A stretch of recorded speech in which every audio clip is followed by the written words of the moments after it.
You are now listening to I Want My Podcast Studios production. And I know, you want your damn podcast. Here you go. And here you go, ladies and gentlemen. Welcome back to I Want My Podcast. This is Married at First Sight edition. Yeah, it is. I am one of your hosts, EJ Edmonds. I'm the other host, Lawton Parnell. And we brought one of our favorite people here with us to do this one today. We landed a big one. We got Sriracha. Mr. IWMP himself, Mr. Miguel Perez, he's here. Hell yeah, I'm ready to recap on that. I'm angry. I got things to say. Let me tell you something. We're gonna we'll just get right into it. Okay, we're covering season 14, episode 12, entitled "Settling In or Just Settling." Joe, I thought this show was boring. I can't lie to you. Like this episode? Yeah, I thought it was kind of boring. Well, all right, let's not waste no more time. Let's get into it. Let's go. You might as well. But man, I'm holding off that Katina is just tricking us the whole time. And on decision day, like, because you saw at the end of this episode, like they were kind of like doing their thing again. And I feel like, and Olajuwon even said, he was like, I love this marriage, which is a weird thing to say. Like, you don't tell a girl you love her, but you're like, I love this marriage. Like, all right. But I'm still holding hope that Katina decision day is going to be like, no, fuck you, I'm out. Like, finally, Olajuwon comes around, and he's like, you know what, baby, I love you, you're the best. You know, I fucked up, no more Isaac. And she's like, nah, see you later. Like, do you take this man to be your lawfully wedded husband? Well, that's one of them. Yeah. Dude, I hope fucking at the end she's just like, no, I'm good. See you later. Yeah, maybe so. You don't have the same hope. Because I imagine the fucking animal that Olajuwon is gonna be if that happens. Oh, it'd be awesome. He'd be a fucking animal. He'd probably start crying. He'd be sympathy chasing. He'd be sympathy. He. I'm serious. He would have knocked the bottom out of half of Boston by this time next year if she says no. Yeah. Right? Yeah. Mm-hmm. Oh yeah. That's how you create a fuckboy right there. Yeah. When she's like confused, like that's how Shake from Love Is Blind is the same thing. It's like he said yes, she said no, boom, a fuckboy is born. Yeah, Olajuwon's been a fuckboy for a long time. Yeah, no, he'll just be getting what's coming to him at that point. Oh yeah, no, dude, for sure. He's just gonna, but like you know what I mean. Like now he has all the tools and he has proof. Like, you know, he can be like, oh, do you have Lifetime? Like, I actually said yes, and she rejected me. And now I'm a victim, and you should definitely have sex with me tonight. So apparently the premise of this whole episode was just to talk to like your loved ones about how the relationship is going. And these premises, I mean, what a fucking, that's what the whole show's about. The whole fucking show's about this. They were 13 episodes in, and they're like, hey, let's see if these guys can live together. It's like, what are we doing here? Tell them how you really feel, LP. What are we doing here? I think you're going to find this one fun. Talk about the Sharks. Let's talk about Mark and Lindsay. She's just horrible. She's just such a shit person. And then like I don't know. And here's a funny thing, dude. Because like last time I was on this episode on this show, right? I remember them, and I remember how happy they were. They were on vacation, and he was like, "I'm fucking love this girl, even though she's a mess and she's a drunk and she's just your typical like Southie girl." And he's like, "That's my Southie girl, right?" Like he was in love with her, and now I'm like, damn, I think he hates her. I think he finally starting to see the shit stain that she is. They went grocery shopping. You could totally see how annoyed he was. Like, this is not longer Mark the Shark. This is just Mark. This is Mark.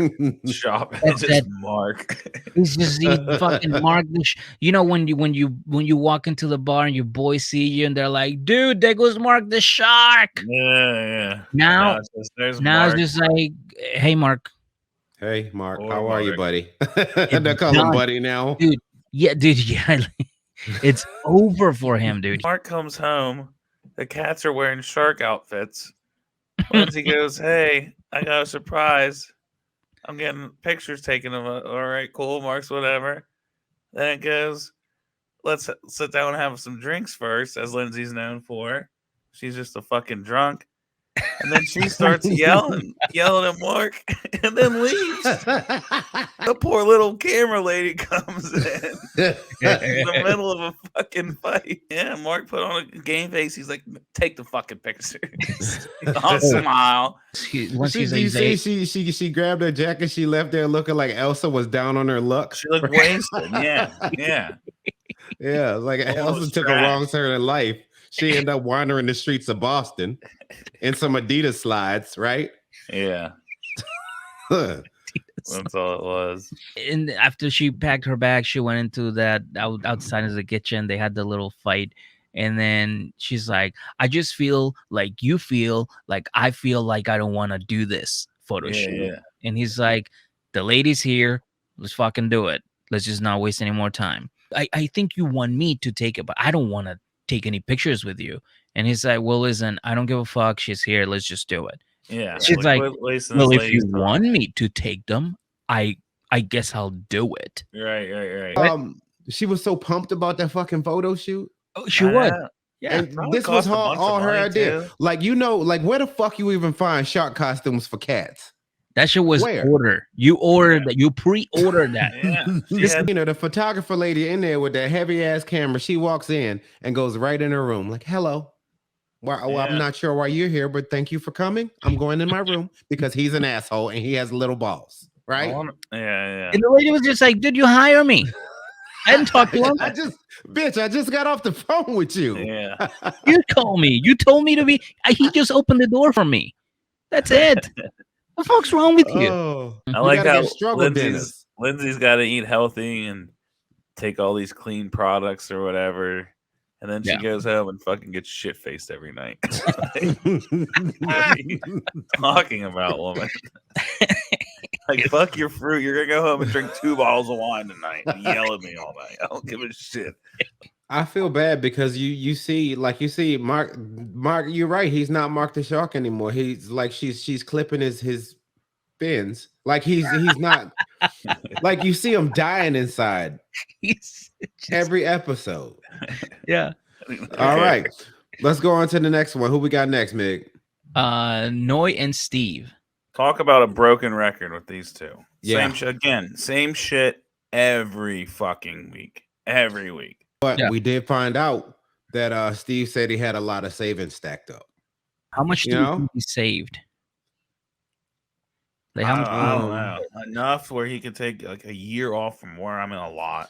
I think he's rich. I think the question got asked because after it was playing, I was doing shit in the living room and like the after party or whatever they call that, that thing they have on. And Rudy Huxtable, right, was asking her how much would he have to have saved for you to be like, all right, bet you don't have to worry about finding a job right now. And what did she say? What do you think she said? Let's go ballpark. I'm gonna go with, for her, I'm gonna say $650,000. $650,000. Yeah. Tell her what she said, EJ. You know what she said, don't you? $40,000. $40,000. Bitch is an idiot. He has no clue about anything. $40,000 won't even buy you a Jeep Cherokee in Boston. You're not living in West Virginia. You're in Boston. And did you peep that as it went on when they were showing clips of their arguments was because Noi was like, yo, like, look, if we say yes on decision day, that's cool and everything. But I ain't trying to live with you. Yeah. I ain't trying to share bills with you. I don't like this girl. Yeah. And she's like, look, there's a lot of married couples that thrive living in separate households. Like, not really. Noi got to talk to one of our favorite people on the show. The only interesting part of the episode. Yeah, Noi got to kick it with Sriracha for a little bit and talk about it. And Sriracha was feeling the same way Noi was, just looking at this dude sideways. Why have not one of them been like, yo, have you looked at his account? Like how good or bad is he doing? Because that would matter. Well, apparently we found out that she did some more social media bullshit. I know. That shit's awful. What a trait. What a horrible trait for somebody to have. Oh man. You know, like I guess they had an argument and she said something. I forget what it even said now. It said if you're thinking you deserve better, you do, or something like that. Oh, was that about me? Which I did Yes. at that point. I didn't know Steve was a fucking sophomore in high school who Yeah, I still care know. about what they said about him on Well, he social did. He media. laid down the line earlier. And he was like, "You can't make posts like that. Like, I'm not putting up with that." And she did. So, like, And they agreed. yeah, They I did know. agree. I know. She's the worst. All right, Yeah, man. let's talk about Mike and Jazz. All right. Well, listen. This one was it was very entertaining. I was a little shocked by finding out that she's not really into him. She doesn't know how to drive, which could Which is true. which is true. And now he has to, help her take her driver's test and everything. And listen, worst case scenario, they don't end up together, right? Right. Best case scenario, she learned how to drive. Yeah. Like, she got something out of the true. marriage. Michael was a good teacher, though, and I think Jasmine is a teacher, so she was all about when he brought up those note cards and shit for the drivers. He was like, "Oh man, that's something I would do to my class." She was excited about that. These two gave me a little bit of hope this week. They go out and practice, and she does well. As well as you can do when you don't know how to drive. Well-ish. She does Yeah. well-ish. Anyways, he goes to see his sister, right? Claire, shout out to Claire. I rock with that's Claire harder cool. than most people off of this show. Like, I really appreciate Claire. She she's dope. she always gives real good advice. Mm-hmm. Like, I would go to Claire for advice if me and Claire was friends. Yeah, like I don't have an older sister, but she's like someone I want, like an older sister. That's how I'd picture an older sister to be. What up, Claire? Get you on the podcast. So that's LP shooting the shot. Claire, holla at him. Come on, baby. I'm serious. I think them just going in the bedroom and knocking some fucking pictures off the wall. That'll do the trick. This would be the relationship, but this will be the marriage of the fucking century. Because you see, they get along. Like the root, the crux of what marriage is, like the part that most marriages don't get right, believe it or not, is that they're friends. They can sit down and laugh and hang out and have a good time together. Right. Now think about if all of a sudden they just go and for lack of better terms, fuck the shit out of each other. Mm-hmm. What is their marriage missing? I'll wait. Love, because she doesn't stop love him. Don't be all right, maybe. And until next time, this has been Married at First Sight, season 14, episode 12. Dump the shark. Peace out, y'all. Have a good night.